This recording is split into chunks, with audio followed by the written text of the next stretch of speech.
Sourate 92, la nuit, al-layl, pré-égérienne. Bismillahir-Rahmanir-Rahim. Au nom de Dieu, le très miséricordieux, le tout miséricordieux. Wal-layli idha yaghsha. Par la nuit, quand elle enveloppe toute chose. Wan-nahari idha tajalla. Et par le jour, quand il manifeste son éclat. Wa ma khalaqa adh-dhakara wal-untha. Et par celui qui a créé le mâle et la femelle. Inna sa'yakum la shatta. Vos efforts sont en vérité divergents. Fa amma man a'ta wattaqa.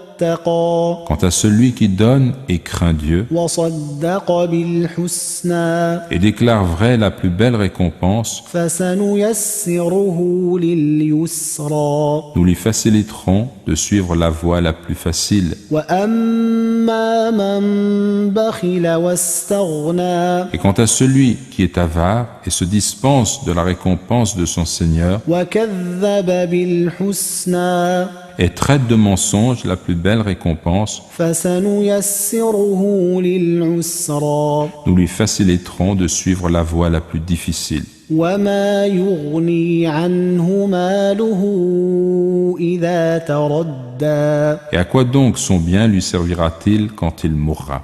Commentaire, sens des expressions et explications. Par la nuit, quand elle enveloppe toute chose, Dieu prête serment par la nuit quand elle couvre Yaghsha, le jour de ses ténèbres, comme cela est dit plus explicitement dans la sourate 7 au verset 54, il couvre Yughshi, le jour de la nuit. Et par celui qui a créé le mâle et la femelle, comme nous l'avons mentionné dans la sourate précédente, le pronom ma, ce que, prend ici le sens de man, celui qui. Une traduction littérale donnerait en effet ce qui a créé le mâle et la femelle. On a estimé ainsi que le pronom renvoyé au Créateur, l'usage de ma au lieu de man, comprend un sens descriptif qui permet de souligner le pouvoir et la grandeur de celui qui a créé cet ordre, selon le cheikh Makhlouf.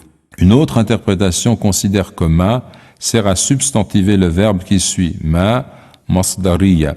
Dans ce cas, le sens serait et par le ciel et par sa construction, et par la terre et par son étendue, et par la création du mâle et de la femelle, selon le commentaire de Al-Jalalayn. Le verset nous renvoie à Adam et Hawa, Ève, ou à toutes les catégories comprenant les deux sexes dans les règnes animal et végétal. Vos efforts sont en vérité divergents. Il y a parmi vous effectivement le croyant et le négateur, celui qui obéit à la loi divine et celui qui la transgresse. Quant à celui qui donne et craint Dieu, qui donne de son bien et fait preuve de générosité, et déclare vrai la plus belle récompense. Le terme al-husna signifie littéralement la meilleure. On retrouve la même expression au 9e verset et traite de mensonge la plus belle récompense. Al-Bukhari rapporte que selon Ibn Abbas, que Dieu soit satisfait de lui et de son père, Bil-Husna signifie ici la rétribution. En donnant, le croyant sait qu'il sera récompensé de la meilleure façon, alors que le négateur rejette l'idée même d'une quelconque rétribution. D'après Abu Huraira, le prophète sallallahu alayhi wa sallam a dit « Il n'est point de jour où les adorateurs se lèvent au matin sans que deux anges descendent. L'un dit « Ô Dieu, donne à celui qui fait aumône de son bien une compensation conséquente. » Et l'autre dit « Ô Dieu, anéantis le bien de celui qui se montre avare. » Rapporté par Al-Bukhari. Selon Al-Jalalayn, Al-Husna n'est autre que la profession de foi monothéiste. La ilaha illallah, il n'y a de Dieu que Dieu. Ou encore, Al-Husna désigne l'islam, en tant qu'il constitue la meilleure des voies. Le terme peut également avoir le sens de la meilleure des destinations, c'est-à-dire le paradis, selon Al-Khazin. Nous lui faciliterons de suivre la voie la plus facile, Al-Yusra, c'est-à-dire le paradis selon Al-Jalalayn. L'expression signifie, plus généralement, que Dieu ouvre aux croyants la voie qui conduit au paradis en lui facilitant l'accomplissement des bonnes actions. Et quant à celui qui est avare et se dispense de la récompense de son Seigneur, istarna, se dispenser, s'enrichir, renvoie l'homme qui est satisfait de ce qu'il possède et pense ainsi se suffire à lui-même, n'attendant rien de son Créateur.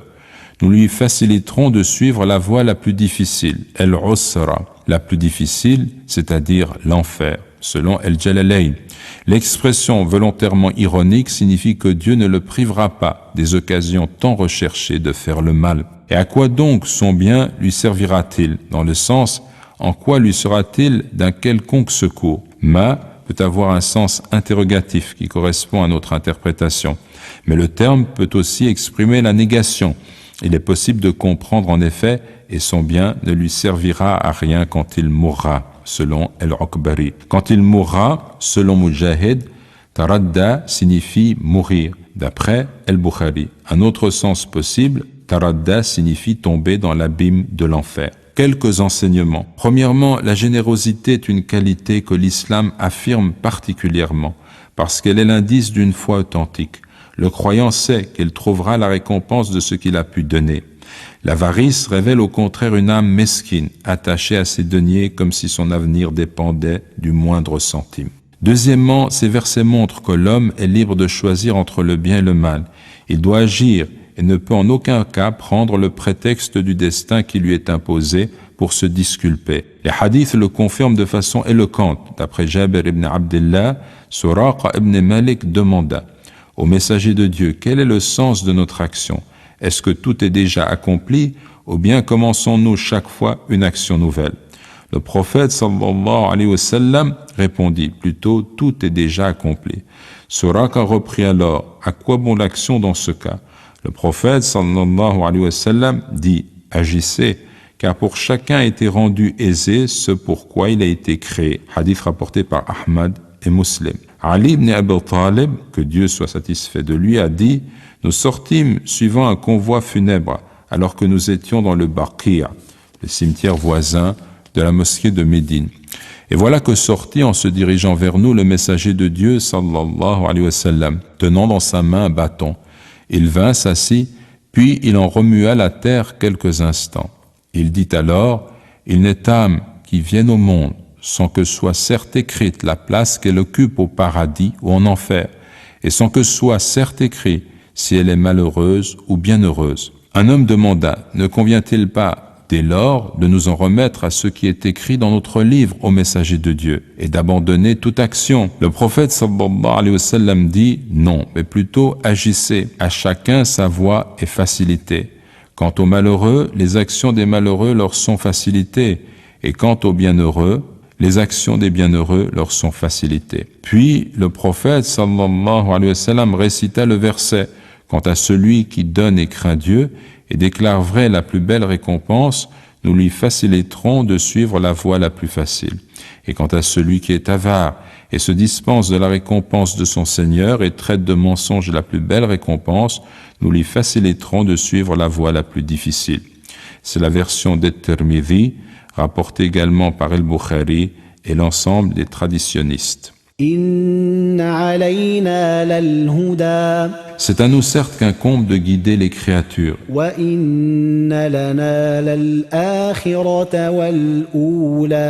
Et c'est à nous certes qu'appartiennent la vie dernière et la vie première.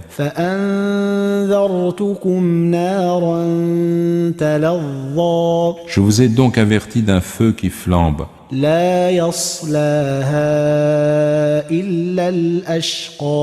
Dont n'aura à supporter la chaleur que le plus misérable, qui crie au mensonge et se détourne. En sera écarté le plus pieux,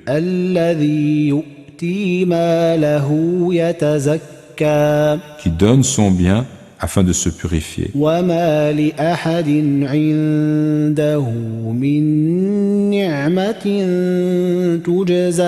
Et qui n'est redevable à personne d'un bienfait qui serait à compenser.